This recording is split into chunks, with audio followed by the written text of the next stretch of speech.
آپ سن رہے ہیں کتاب Hind Pak diary, sub heading Hind Pak diary. Czechoslovakia پر جرمن ڈکٹیٹر ہٹلر کے قبضے کے بعد وہاں بہت سے یہودی بھاگ کر دوسرے ملکوں میں چلے گئے۔ ان میں ایک یہودی جوڑا ڈاکٹر نڈل اور مسز نڈل تھے جو ہندوستان آئے۔ یہ لوگ ایک دستکاری کے ماہر تھے جو اس وقت کے چیکوسلواکیہ میں پائی جاتی تھی۔ وہ مخصوص ٹیکنیک سے شیشے کو پگھلا کر اس سے آرائشی چیزیں بناتے تھے۔ یہ 1938 کا زمانہ تھا، جبکہ ہندوستان کی کئی ریاستوں میں کانگریس کی حکومت پہلی بار قائم ہوئی تھی۔ یو پی گورنمنٹ کے ٹیکنیکل ایجوکیشن کے ڈپارٹمنٹ نے اس یہودی جوڑے کو بنارس ہندو یونیورسٹی میں ٹھہرایا اور یہ انتظام کیا کہ وہ اپنا یہ فن ہندوستانیوں کو سکھائیں۔ یو پی کی کانگریس حکومت کے تعاون سے جن لوگوں نے اس صنعت کو سیکھا ان میں میرے بڑے بھائی عبدالعزیز خان بھی تھے۔ اس فن کو سیکھنے کے بعد انہوں نے 1944 میں اعظم گڑھ میں لائٹ ایڈ کمپنی کے نام سے ایک کارخانہ کھولا جو بعد کو لائٹ اینڈ کمپنی لمیٹڈ بن گیا۔ میرے بھائی ڈاکٹر نڈل کے بہت سے قصے سناتے تھے۔ انہوں نے بتایا کہ ڈاکٹر نڈل ڈسپلن کا بہت زیادہ پابند تھا۔ ایک منٹ ادھر ادھر ہونا اس کو گوارا نہ تھا۔ ایک بار اس نے زیر تربیت نوجوانوں کو گورنمنٹ کی کوئی ہدایت بتائی۔ ایک مرحلہ میں اس کو محسوس ہوا کہ لوگ سختی سے اس ہدایت کی پابندی نہیں کر رہے۔ اس نے تقریباً چیخ کر کہا کہ یہ ایک سرکاری حکم ہے۔ میرے بھائی جو سامان تیار کرتے تھے وہ زیادہ تر باہر کے علاقوں میں بھیجا جاتا تھا، مثلاً ساؤتھ انڈیا، سری لنکا وغیرہ۔ یہ پورا کام ڈاک خانہ کے ذریعے ہوتا تھا۔ اس زمانے میں ڈاک خانہ نہایت صحت کے ساتھ کام کرتا تھا۔ ایک بار ایک پوسٹ مین نے ہماری کوئی ڈاک گڑبڑ کر دی۔ بھائی صاحب نے اس کی شکایت لکھ کر ڈاک خانہ بھیج دی۔ اس کے بعد ڈاک خانہ کا پورا محکمہ حتیٰ کہ پوسٹ آفس سپرنٹینڈنٹ اس طرح سرگرم ہو گئے جیسے کہ کوئی ہنگامی صورتحال پیدا ہو گئی ہو۔ یہ معاملہ صرف اس وقت ختم ہوا جبکہ پوسٹ مین نے آ کر میرے بھائی سے معافی مانگی اور انہوں نے اس کو تحریری معافی نامہ دے دیا۔ یہ 1947 سے پہلے کا ہندوستان تھا جس کو بہت سے دوسرے دیکھنے والوں کے ساتھ میں نے بھی دیکھا اور جانا۔ آج یہ ہندوستان کہیں موجود نہیں۔ آج یہ حالت ہے کہ سرکاری ہدایات آتی ہیں اور دفتروں میں فائل کر کے رکھ دی جاتی ہیں۔ نہ کوئی ان کو سنجیدگی کے ساتھ پڑھتا ہے اور نہ وہ ان پر عمل کرتا ہے۔ 1947 کے بعد جب ہمارے سماج میں بگاڑ آیا اور ہر شعبے میں گراوٹ کے آثار ظاہر ہوئے تو ہمارے نئے حکمرانوں نے اس کا یہ حل نکالا کہ وہ ہر مسئلے پر ایک قانون بنائیں۔ انگریزوں نے اپنی 200 سالہ حکومت کے دوران صرف 500 قانون بنائے تھے، مگر آزادی کے بعد ہماری حکومت نے 50 سال کے اندر 5000 سے زائد قوانین بنا ڈالے۔ ان کے علاوہ قاعدوں اور ضابطوں کی صورت میں روزانہ جو احکام جاری ہوتے رہتے ہیں ان کی تعداد لاکھوں تک پہنچتی ہے، مگر آج یہ حالت ہے کہ سرکاری دفتروں میں کوئی شخص قانون اور ضابطے کے حوالے سے اپنا کوئی حق نہیں پا سکتا۔ اب سرکاری دفتروں سے لے کر عدالتوں تک ہر جگہ رشوت اتنی زیادہ عام ہو چکی ہے کہ مزید پیسہ خرچ کیے بغیر کسی کا کوئی کام ممکن ہی نہیں۔ قانون کی کثرت نے موجودہ ہندوستان کو قانون کا جنگل بنا دیا ہے۔ قوانین کی یہ کثرت ترقی کی راہ میں رکاوٹ ہے، نہ کہ معاون۔ نئی دہلی کے ایک سینئر وزیر نے جون 1998 میں اپنی ایک گفتگو کے دوران کہا، میں حکومت میں بڑے بڑے ارادے لے کر آیا تھا، مگر یہاں حالت یہ ہے کہ میرا بیشتر وقت قانون اور ضابطے کی خانہ پوری میں الجھا رہتا ہے۔ دفتر میں ہر روز میرا تقریباً 10 گھنٹہ کاغذوں کے اوپر دستخط کرنے میں گزر جاتا ہے۔ 1947 سے پہلے انگریزی حکومت کے زمانے میں موجودہ قسم کے کرپشن کا کوئی تصور ہی نہ تھا جو آج ہر جگہ پایا جا رہا ہے۔ میں نے ایک میٹنگ میں کہا کہ اس صورتحال کی ذمہ داری سب سے زیادہ ہمارے ان لیڈروں پر ہے جو تحریک آزادی کے ہیرو سمجھے جاتے ہیں۔ سوال یہ ہے کہ ان ہیروؤں نے اس حقیقت کو کیوں نہیں جانا کہ ملک کو انگریزوں سے آزاد کر کے وہ اس کو جس سماج کے حوالے کر رہے ہیں وہ ایک دولت پرست سماج ہے۔ انگریزی دور میں محکوم ہونے کی بنا پر اس کی دولت پرستی چھپی ہوئی تھی۔ جیسے ہی اس کو حاکمانہ حیثیت حاصل ہو گئی اس کی دولت پرستی پورے طور پر ابھر آئے گی اور ملک لوٹ اور بھرشٹاچار کا جنگل بن جائے گا، جیسا کہ عملاً پیش آیا۔ آزادی کے بعد ملک کے پہلے وزیر اعظم جواہر لال نہرو نے کہا تھا کہ ہمارے ملک میں سب سے زیادہ جس چیز کی کمی ہے وہ سائنٹیفک ٹیمپر ہے۔ یہ بلا شبہ ایک صحیح بات تھی، مگر یہ بات ان کو 1947 سے پہلے جاننا چاہیے تھا۔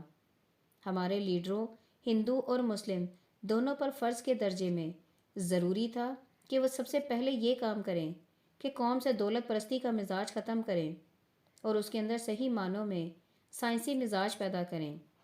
اگر وہ 1947 سے پہلے ذہنی تعمیر کا یہ کام کرتے تو آزادی بلا شبہ ہمارے لیے ایک نعمت ہوتی، مگر اس ابتدائی تیاری کے بغیر جب وہ آزادی لائے تو فطری طور پر یہ ہوا کہ ملک مالی بھرشٹاچار کا جنگل بن گیا۔ موجودہ زمانے میں ایک لفظ کا بہت زیادہ چرچا کیا جاتا ہے اور وہ دیش بھکتی ہے۔ میں دیش بھکتی کو ملک کی تعمیر کے لیے بے حد اہم سمجھتا ہوں، مگر دیش بھکتی کے شور میں مجھے کوئی سچا دیش بھکت کبھی دکھائی نہیں دیا۔ اپنے علم اور تجربے کی بنیاد پر میرا شدید احساس ہے کہ ہمارے لیڈروں میں شاید کوئی ایک شخص بھی نہیں جو حقیقی معنوں میں دیش بھکت ہو۔ مجھے ہر ایک صرف خواہش شخص دکھائی دیتا ہے۔ مجھے ہر ایک صرف خواہش بھکت دکھائی دیتا ہے، نہ کہ دیش بھکت۔ یشپال ایک ہندی ناول نگار ہیں۔ انہوں نے اپنی زندگی تشدد پسند انقلابی کی حیثیت سے شروع کی۔ 1931 میں انگریزی حکومت نے انہیں گرفتار کر لیا۔ بعد کو وہ ایک زیرک دانشور کی حیثیت سے ابھرے۔ انہوں نے پریم چند کی روایات کو آگے بڑھایا۔ جھوٹا سچ ان کا ایک بہت مشہور ناول ہے۔ اس ناول میں وہ بتاتے ہیں کہ 1947 سے پہلے برصغیر ہند کے نیتاؤں نے جن نعروں پر قوم کو سرحد کے دونوں طرف اٹھایا وہ سب نعرے تباہ کن تھے۔ نعروں کی سیاست نے پورے برصغیر کو تباہی کے سوا اور کچھ نہیں دیا۔ نیتاؤں کے نعرے صرف جھوٹے تھے جن کو سچ کے روپ میں پیش کیا گیا۔ جھوٹا سچ اسی کی کہانی ہے۔ تاہم ان کے ناول کا آخری باب پر امید الفاظ پر ختم ہوتا ہے۔ دیش کا مستقبل چند نیتاؤں کے ہاتھ میں نہیں ہے بلکہ جنتا کے ہاتھ میں ہے۔ مگر ناول نگار کے یہ الفاظ بھی موجودہ مدت میں ایک فریب کے سوا اور کچھ نہیں۔ سوال یہ ہے کہ ہندوستان کا نظام کیا وہ 100 کروڑ باشندے چلائیں گے جن کو جنتا کہا جاتا ہے؟ ظاہر ہے کہ ایسا نہیں ہو سکتا۔ عملی طور پر جو ہوگا وہ یہ کہ ملک میں الیکشن کرائے جائیں گے۔ اس الیکشن میں جو لوگ جیتیں گے وہی حکومت بنا کر ملک کا نظام چلائیں گے۔ اس کا مطلب یہ ہے کہ دوبارہ یہ نیتا ہی ہوں گے جو ملک کے حال اور مستقبل کے مالک ہوں گے، نہ کہ جنتا۔ ہمارے ملک کا اصل مسئلہ یہ ہے کہ یہاں کی عام جنتا ایک بے شعور بھیڑ ہے۔ تعلیمی پسماندگی کی بنا پر وہ نعرہ اور حقیقت کے درمیان فرق نہیں جانتے۔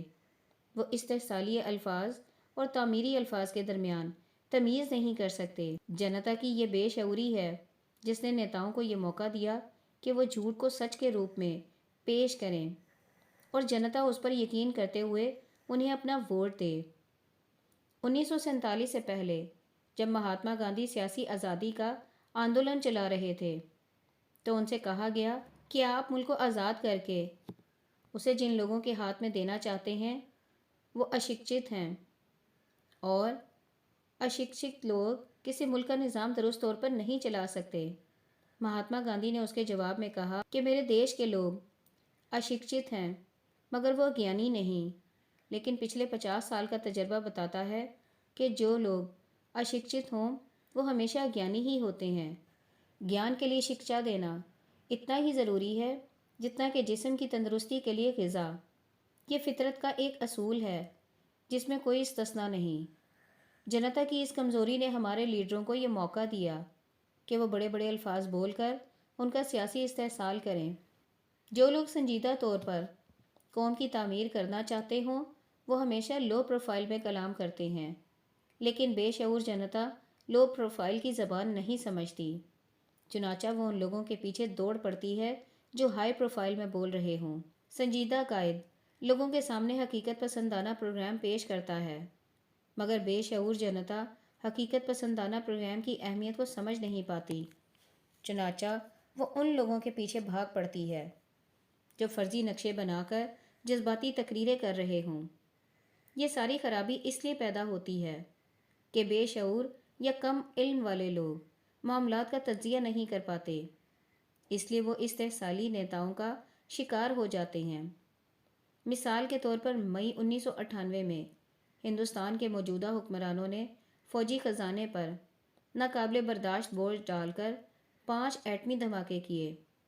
اس پر امریکہ نے اعتراض کیا تو ہمارے لیڈروں نے کہا کہ امریکہ کو ہمارے اوپر اعتراض کرنے کا حق نہیں، کیونکہ ہم نے تو صرف 5 ایٹمی دھماکے کیے ہیں، جبکہ امریکہ اب تک 2000 سے زیادہ ایٹمی دھماکے کر چکا ہے۔ اس طرح ہمارے لیڈروں نے عوام کو جذباتی شراب پلا کر اتنا بے خود کر دیا کہ وہ معاملے پر زیادہ گہرائی کے ساتھ سوچ ہی نہ سکیں۔ حقیقت یہ ہے کہ اس معاملے میں اصل تقابل دھماکوں کی گنتی کا نہیں ہے، بلکہ ہندوستان اور امریکہ کے درمیان اقتصادی فرق کا ہے۔ امریکہ نے 200 سال تک مسلسل تعمیری عمل کر کے اپنے ملک کو اعلیٰ ترین ترقی یافتہ ملک بنایا ہے۔ وہاں ہر قسم کی شہری سہولتیں اتنی زیادہ ہیں کہ ہندوستان سے لاکھوں لوگ، حتیٰ کہ خود ہمارے لیڈروں کے بیٹے اور بیٹیاں بھاگ بھاگ کر امریکہ پہنچ رہے ہیں۔ ایسی حالت میں ہمارے لیڈروں پر فرض ہے کہ پہلے وہ ملک کے شہریوں کو وہ تمام سہولتیں فراہم کریں جو امریکہ کے شہریوں کو حاصل ہیں، اس کے بعد ہی وہ ایٹمی دھماکے کر سکتے ہیں۔ موجودہ حالت میں ایٹمی دھماکہ ایک ایسا ایٹمی طیش ہے جس کا تحمل ہندوستان جیسا غریب ملک نہیں کر سکتا۔ دہلی کے ایک صاحب نے اس معاملے پر تبصرہ کرتے ہوئے کہا کہ دہلی میں میرے پاس اتنی پراپرٹی ہے کہ اگر میں ان سب کو بیچ دوں تو میں ایک ہوائی جہاز خرید سکتا ہوں، مگر میرا ہوائی جہاز خریدنا صرف اس قیمت پر ہوگا کہ اگلے دن میں اور میرے بچے بالکل بے سہارا حالت میں سڑک پر ہوں گے۔ ہندوستان کا ایٹمی دھماکہ جس اقتصادی تباہی کی قیمت پر ہوا وہ ایسا ہی ہے جیسے کوئی شخص اپنا سارا اثاثہ بیچ کر ایک ہوائی جہاز خرید لے اور فخر سے کہے کہ فلاں شخص کی طرح میں بھی ہوائی جہاز کا مالک ہو گیا، حالانکہ اس کے بعد اس کے پاس نہ رہنے کا کوئی گھر ہو اور نہ کھانے پینے کا کوئی سامان۔ آل انڈیا مسلم لیگ کے لیڈر چودھری خلیق الزماں 1947 میں فخر کے ساتھ کہا کرتے تھے کہ نہرو سے زیادہ سیاست میرا کوچوان جانتا ہے۔ چودھری خلیق الزماں اور دوسرے مسلمان لیڈر اس بھرم میں تھے کہ مسلمان چونکہ 1000 سال سے حکومت کرتے چلے آ رہے ہیں، اس لیے حکومت و سیاست ان کا خاندانی ہنر بن چکا ہے۔ پاکستان بن جائے گا تو اپنے آپ ہی مسلمان اس نظام کو بہتر طور پر چلانے لگیں گے، مگر پاکستان کی 50 سالہ تاریخ ثابت کر رہی ہے کہ یہ مفروضہ مکمل طور پر بے بنیاد تھا۔ قومی یا ملی تعمیر ایک لمبا عمل ہے، وہ حال میں شروع ہو کر مستقبل میں اپنی تکمیل تک پہنچتا ہے۔ اس لیے قومی زندگی میں سب سے زیادہ اہمیت اس بات کی ہے کہ اس کو ایسے صاحب بصیرت لیڈر مل جائیں جو مستقبل بیس ہوں اور اپنے زمانے میں قومی عمل کو ایسا رخ دے سکیں جو مستقبل میں مطلوب نتیجہ ظاہر کرنے والا ہو۔ 1947 سے پہلے اس بات کی ضرورت تھی کہ قوم کو تعلیم کے رخ پر چلایا جائے، کیونکہ تعلیم ہی وہ انسان بناتی ہے جو زندگی کے کاروبار کو بہتر طور پر سنبھالنے کا اہل ہو۔ الطاف حسین حالی اپنے زمانے کے مسلمانوں میں ایک بدنام شخص کی حیثیت رکھتے ہیں۔ معاصر مسلمان ان کو اپنے رہنما کے طور پر قبول نہ کر سکے، تاہم انہوں نے اس معاملے میں نہایت صحیح اور سچی بات کہی تھی۔ بس اب وقت کا حکم ناطق یہی ہے کہ دنیا میں جو کچھ ہے تعلیم ہی ہے۔ مگر 1947 سے پہلے کے دور میں تعلیم کے بجائے سیاسی آزادی کو زیادہ اہمیت دے دی گئی۔ اس غلط ترجیح کا بھیانک نتیجہ یہ نکلا کہ ایک عظیم ملک ایک ایسی بھیڑ کے ہاتھ میں آ گیا جس کو یہ معلوم ہی نہ تھا کہ اس کے نظام کو کس طرح چلانا چاہیے۔ آزادی کے بعد سب سے زیادہ اہمیت اس بات کی تھی کہ ملک میں بہترین مواقع کار پیدا کیے جائیں تاکہ ہر آدمی کو اپنے ترقیاتی حوصلوں کی تکمیل کے اسباب ملتے چلے جائیں۔ مگر آزادی کے بعد جس قیادت کے ہاتھ میں ملک کا سیاسی اختیار ملا وہ ایک بے شعور قیادت تھی۔ اس نے انتہائی نادانی کے ساتھ یہ کیا کہ زندگی کے تمام شعبوں کو حکومت کے کنٹرول میں لینے کو سب سے اہم کام سمجھ لیا۔ اس نے دیو پیکر پبلک سیکٹر قائم کیے، ہر سرگرمی کے لیے سرکاری پرمٹ اور سرکاری لائسنس کو ضروری بنا دیا، سماجی فلاح کے نام پر ایسے غیر فطری قوانین بنائے کہ JRT ٹاٹا کے الفاظ میں ایک کمپنی کا مالک اپنی بیوی کو طلاق دے سکتا ہے مگر وہ اپنے ایک کارکن کو برخاست نہیں کر سکتا۔ ٹاٹا کا اشارہ اس صورتحال کی طرف تھا کہ لیبر کے حقوق کے تحفظ کے نام پر ایسے قوانین اور ضابطے بنائے گئے جو مکمل طور پر لیبر کے حق میں تھے۔ ہمارے حکمرانوں نے اپنے سوشلسٹ ذہن کی بنا پر یہ فرض کر لیا کہ کمپنی کا مالک لازماً ظالم ہوگا اور کمپنی کا ملازم لازماً ملزوم۔ چنانچہ انہوں نے آزادی کے بعد ایسے قوانین اور ضابطے بنائے جو یک طرفہ طور پر ملازمین کی موافقت میں تھے۔ یہ قوانین ملازمت کے حق میں اندھا ہتھیار بن گئے ہیں جن کے ذریعے وہ اقتصادی ادارے کو ایکسپلائٹ کریں اور اقتصادی ادارے بے بسی کے ساتھ اس کا تماشا دیکھتے رہیں۔ مزید یہ کہ تحفظ حقوق کے اس سوشلسٹ نظریہ کا نتیجہ یہ نکلا کہ اقتصادی عمل سے مسابقت کا عنصر ختم ہو گیا۔ ان غیر فطری قوانین نے کروڑوں لوگوں کو اس بات سے بے خوف بنا دیا کہ ان کے جاب کو ختم کیا جا سکتا ہے۔ انہیں یقین ہو گیا کہ وہ ڈیوٹی ادا کیے بغیر بھی اپنے حقوق کو پا سکتے ہیں۔ اس طرح ان نام نہاد قوانین نے ملک کے کروڑوں لوگوں کو کاہل بنا دیا اور ڈیوٹی کی اہمیت کا احساس ان کے اندر سے ختم ہو گیا۔ ملک کی تقسیم کی تحریک ایک غیر فطری تحریک تھی، مزید یہ کہ وہ انتہائی غیر فطری انداز میں چلائی گئی۔ اس کا نتیجہ یہ ہوا کہ اس کا نقصان واقعی نقصان سے کئی گنا زیادہ ہو گیا۔ تقسیم بذات خود کوئی گناہ کی بات نہیں، مگر کوئی کام حتیٰ کہ کھانا اور پینا بھی اگر غلط طریقے سے کیا جائے تو وہ آدمی کے لیے نقصان کا سبب بن جائے گا۔ یہی معاملہ تقسیم کے ساتھ پیش آیا۔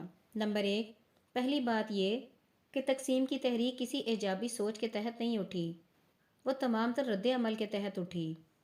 کچھ ہندوؤں کی فرقہ وارانہ تحریک نے مسلمانوں میں جوابی فرقہ واریت پیدا کی اور اس نے آخر کار تقسیم کی تحریک کا رخ اختیار کر لیا۔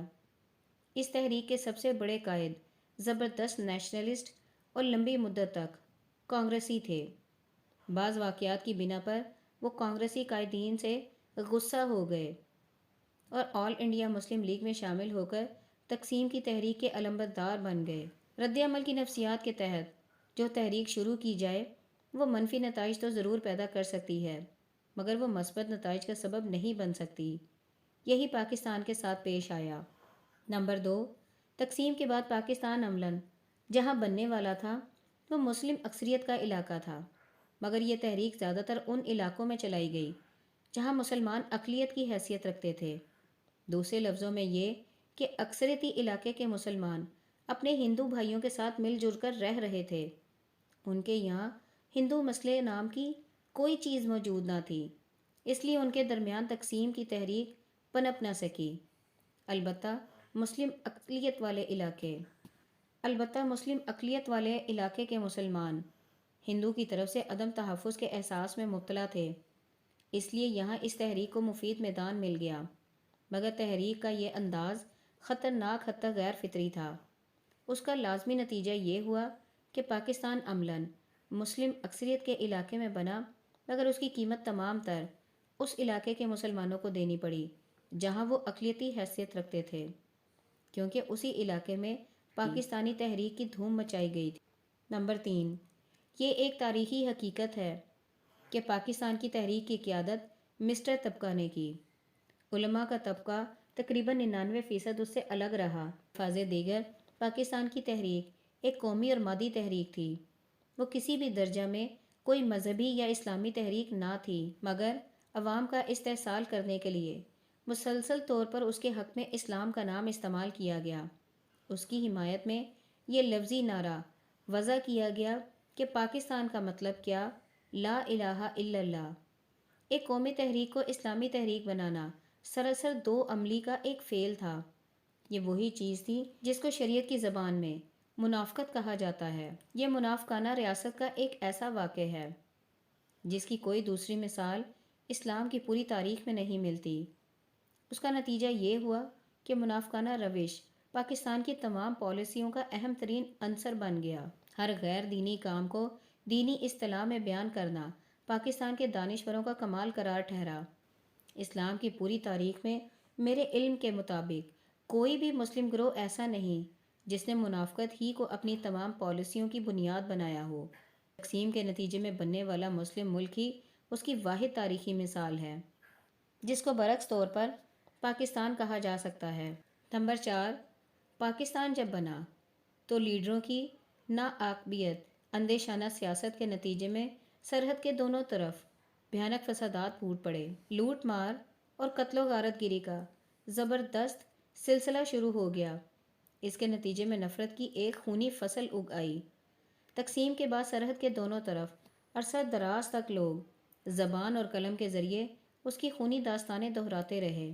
اس داستان سرائی کا بدترین پہلو یہ تھا کہ پاکستان میں لکھی جانے والی کتابوں میں صرف ان واقعات کا تذکرہ تھا جو بوقت تقسیم ہندوؤں نے مسلمانوں پر کیے، اور انڈیا میں لکھی جانے والی کتابوں میں صرف ان واقعات کا تذکرہ تھا جس میں ہندو مسلمانوں کے ظلم و ستم کا شکار رہے۔ مکمل رپورٹنگ کی جاتی تو دونوں کے درمیان توازن قائم رہتا، مگر مذکورہ قسم کی یک طرفہ رپورٹنگ نے سرحد کے دونوں طرف نفرت اور عداوت کی آگ بھڑکا دی جو کسی طرح ختم ہوتی ہوئی نظر نہیں آتی۔